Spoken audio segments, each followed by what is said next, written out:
अध्यात्म और ज्योतिष के तमाम दर्शकों का हमारे आज के कार्यक्रम में बहुत बहुत स्वागत और अभिनंदन। होली निकट में है और होलाष्टक को लेके एक भ्रम बना रहता है। फिर उस होलाष्टक में क्या करना चाहिए, क्या नहीं करना चाहिए, इसको हम सर्च करते हैं, तमाम कुछ जानकारी हमें प्राप्त होती हैं। कुछ काम की होती हैं, कुछ काम की नहीं होती, कुछ हमें सिर्फ अपने भ्रम में डाल देती हैं, संशय में डाल देती हैं। तो आज उसी को लेकर हम चर्चा करेंगे कि होलाष्टक कब शुरू हो रहा है, खासकर उन लोगों के लिए जो नए घर में प्रवेश करने जा रहे हैं, वाहन खरीदने जा रहे हैं, किसी नए शॉपिंग को शादी के लिए कर रहे हैं, मुंडन है, विद्यारंभ है, तमाम प्रकार के शुभ कार्यों का आरंभ करने जा रहे हैं और मन में संशय बना हुआ है, तो आज का कार्यक्रम आपके लिए स्पेशल है। नए दर्शक हैं तो साथ के साथ चैनल को भी सब्सक्राइब कर लीजिए, बेल आइकन को साथ में प्रेस कर लेंगे ताकि आपको यहाँ पर तमाम प्रकार से प्रामाणिक जानकारियां मिलती रहें। तो सबसे पहले समझ लेते हैं कि होलाष्टक कब है और होलाष्टक में क्या-क्या करना नहीं चाहिए।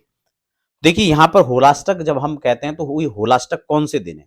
जो फाल्गुन शुक्ल अष्टमी से लेकर के और पूर्णिमा पर्यंत जो एक 8 दिन माने जाते हैं, इन्हीं को होलाष्टक कहते हैं। पंचांग के अनुसार हम देखें तो अष्टमी से लेकर पूर्णिमा पर्यंत, ये पूर्णिमा को होली हो जाती है।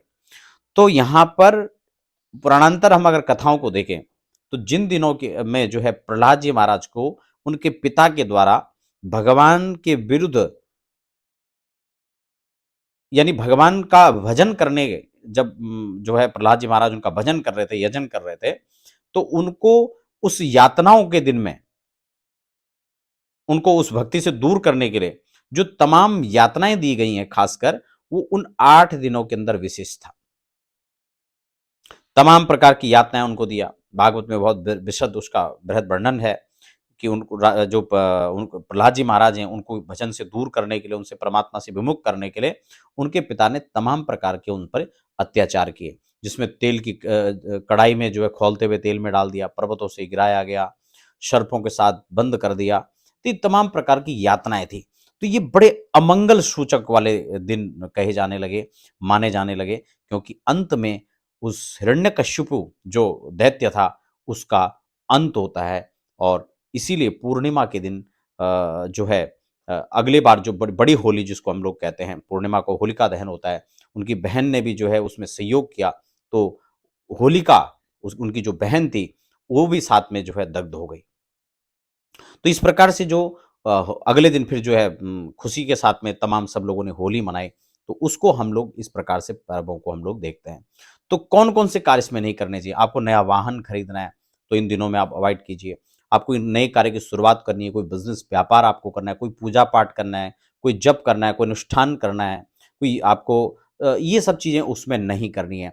हालाँकि होली की रात्रि को विशेषकर साधनाओं के लिए विशेष माना जाता है। तो अगर आप किसी प्रकार की कुछ साधना कर रहे हैं, तो वो होली की रात्रि में आप कर सकते हैं। लेकिन अब हम बात करते हैं कि जिन लोगों को नया गृह प्रवेश करना है और उसमें आप क्या करें? तो ये उन दिनों में अवॉइड हो जाएँगे। उससे पहले आपकी जो 1-2 जो उससे पहले उपलब्ध तिथि हैं, आप उसमें कर सकते हैं। तो आशा करता हूँ होलाष्टक को लेकर के जो एक संशय था, अब तारीख की हम यहाँ पर बात करें, तो 7 तारीख से यानी 7 मार्च से होलाष्टक आरंभ हो जाएँगे। तो इस प्रकार से जो इसकी डेट है वो 7 मार्च से है और 14 को आपका संक्रांति भी रहेगा और होली भी रहेगा, ठीक है ना? 14 तारीख को। तो इस प्रकार से जो होलाष्टक हैं, उनकी जानकारी आपको मिली। आशा करता हूँ जानकारी आपके काम की रही होगी। तो किसी प्रकार के नई शुरुआत और नए कार्यों को होलाष्टक में आप ना करें। कई प्रकार से हम लोग खरीदारी की बात करें तो वो भी हम होलाष्टक में खासकर अवॉइड करें। गृहजन्य कोई खास स्थितियों में उनके लिए कोई अनुष्ठान करना तो कर सकते हैं, बाकी अदरवाइज़ आप उसको भी ना करें तो ज़्यादा अच्छा है। साधना के तौर पर, उपासना के तौर पर हम होली को विशेष मानते हैं, तो उसके लिए आप होली के दिन का प्रयोग कर सकते हैं।